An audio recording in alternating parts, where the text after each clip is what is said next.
Hello hello, ഇന്നൊരു call വന്നിട്ടുണ്ടായിരുന്നു ഈ നമ്പറിൽ ആരാ? അല്ല, അത് നമ്പർ മാറിപ്പോയാ? നേരത്തെ നമ്പർ യൂസ് ചെയ്തിട്ടുണ്ടോ?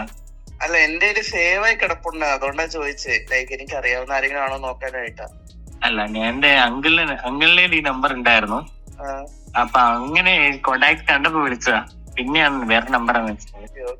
അല്ല, എന്റെ ഫോണിൽ സേവ് ആയി കിടപ്പുണ്ടായിരുന്നു. നിഖിൽ എന്നാണോ പേര്? അതെ, എന്റെ ഫോണിൽ സേവ് ആയി കിടപ്പുണ്ട്, അതുകൊണ്ടാണ് ഞാൻ ആലോചിച്ചോണ്ടിരുന്നത്. ജിയോന്റെ സിമ്മാണോ യൂസ് ചെയ്യുന്നത്? അതെ. ഇപ്പൊ ഈ കോളിനെ പോലെ തന്നെ നിങ്ങൾക്ക് എപ്പോഴെങ്കിലും എക്സ്പീരിയൻസ് ചെയ്തിട്ടുണ്ടോ? നമ്മൾ സേവ് ചെയ്യാത്ത നമ്പറിൽ നിന്ന് നമ്മൾ വിളിക്കുന്ന സമയത്തോ നമ്മളെ വിളിക്കുന്ന സമയത്തോ ആ പേര്, കോണ്ടാക്ട് ഡീറ്റെയിൽസ് എല്ലാം നമുക്ക് കിട്ടുന്നുണ്ട്. ഇതെങ്ങനെയാണെന്നല്ലേ പറഞ്ഞുതരാം. അതിനു മുമ്പ് ആദ്യമായിട്ടാണ് ഈ ചാനൽ കാണുന്നതെങ്കിൽ ജസ്റ്റ് ഒന്ന് സബ്സ്ക്രൈബ് ചെയ്തിട്ട് കൂടെ കൊടുക്കും. നമ്മുടെ ജിയോൻ്റെ സിമ്മ് യൂസ് ചെയ്യുന്നവരാണെങ്കിൽ ഇതിനകത്ത് നമുക്കിപ്പം നിലവിലൊരു അപ്ഡേറ്റ് വന്നിട്ടുണ്ട്. അതായത് നമ്മുടെ ഫോണിൽ ആരുടെ പേരിലാണോ സിം രജിസ്റ്റർ ചെയ്തേക്കുന്നത് ആളുടെ കോണ്ടാക്ട് പേര് നമ്മൾ ജിയോ ടു ജിയോ ആരെ വിളിക്കുകയാണെങ്കിലും അവരുടെ ഫോണിൽ ഈ പേര് കാണുന്നതാണ്. ഇതാണ് നിലവിൽ ഇപ്പോൾ കിട്ടിയിരിക്കുന്ന അപ്ഡേറ്റ്. വലിയ താമസമില്ലാതെ ബാക്കി എല്ലാ സിമ്മുകളിലും ഈ ഒരു ഫീച്ചർ എനേബിൾ ആവുന്നതാണ്.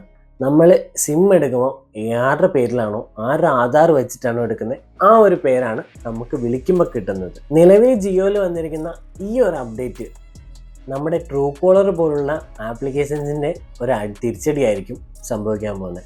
കാരണം നമുക്ക് ട്രൂ കോളറിനൊന്നും ആവശ്യമില്ലാതെ തന്നെ നമുക്ക് ആരാ വിളിക്കുന്നത് എന്നുള്ള കാര്യം കറക്റ്റായിട്ട് അറിയാൻ സാധിക്കും.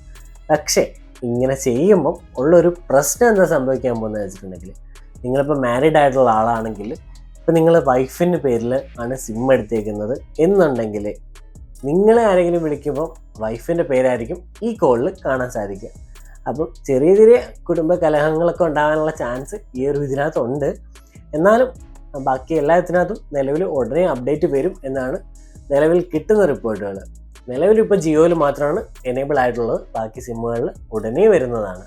അപ്പോൾ ഈ ഒരു അപ്ഡേറ്റ് നിങ്ങളുടെ ജിയോ സിമ്മിൽ എനേബിൾ ആയിട്ടുണ്ടോ എന്ന് ജസ്റ്റ് ഒന്ന് താഴെ കമൻറ്റ് ചെയ്യുക. അപ്പോൾ ഈ വീഡിയോ ഇഷ്ടമായിട്ടുണ്ടെങ്കിൽ ജസ്റ്റ് ഒന്ന് ലൈക്ക് ചെയ്തിട്ട്, ഫസ്റ്റ് ടൈം കാണുകയാണെങ്കിൽ ജസ്റ്റ് ഒന്ന് സബ്സ്ക്രൈബ് ചെയ്ത് കൂടെ കൊടുക്കും.